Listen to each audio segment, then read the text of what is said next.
আসসালামু আলাইকুম। দুর্বার রাজশাহী ভাই একেবারে দুর্বার মতো এগিয়ে যাচ্ছে, পরপর 3 জয়। তারা এখন পয়েন্ট টেবিলে 3 স্থান করতে। এখন ভাই পয়েন্ট টেবিলের সমীকরণ বলছে ঢাকা এবং সিলেট টুর্নামেন্ট থেকে একেবারে ছিটকে গেছে ভাই।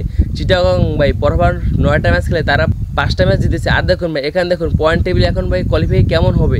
পয়েন্ট টেবিলের ভাই কোয়ালিফায়ারে প্রথম ম্যাচ খেলতে নামবে রংপুর রাইডার্স এবং পরশুদিন বৈশালে। আর ভাই এলিমিনেটরে নামবে দুর্বার রাজশাহী এবং চিটাগং। এটা একেবারে কনফার্ম করে নিয়েছে বিসিবিরা।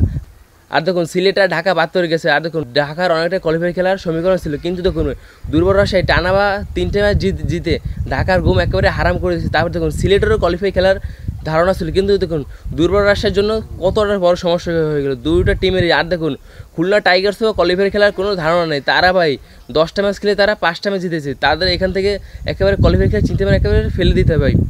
দুর্বার রাজশাহীর কথা কিছু বলে না। তারা ভাই দেখুন তাদের ভাই টিমে কোনো বিদেশি প্লেয়ার ছাড়াই তারা রংপুরকে হারিয়েছে। এত বড় টিম তারা দেখুন গত ম্যাচেও রংপুরকে হারিয়ে দিয়েছিল, এবার তারা হারিয়েছে। কালকে ভাই সিলেটের সাথে তারা 5 উইকেট জয় পেয়েছে। তারা এখন পয়েন্ট টেবিলে 3 স্থান করছে।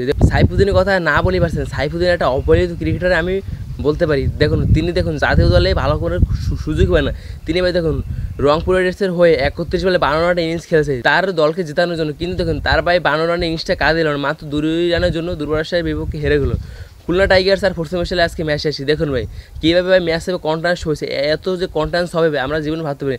একেবারে এটা দেখার মতো না ম্যাচ হল। দেখুন আইপিএলের মতো ম্যাচ, প্রতিটা ম্যাচে দেখুন ভাই রান হচ্ছে। দেখুন ভাই 200-250 রান হচ্ছে। আর দেখুন রংপুর রাইডার্স পরপর একেবারে টপে ছিল। দেখুন রংপুর রাইডার্সকে এখন টপ থেকে নামিয়ে পশ্চিম মশাইল এখন টপে আছে। দেখুন ভাই এবারও আমরা আশা রাখছি পশ্চিম মশাইল আমাদেরকে নিরাশা করবে না, তারা এবার কাপ আবার উঁচিয়ে ধরবে। আর ভাই আমরা ভাই লঞ্চ নিয়ে রেডি আছি, তোমরা খালি কাপটা জিতলে হয়েছে।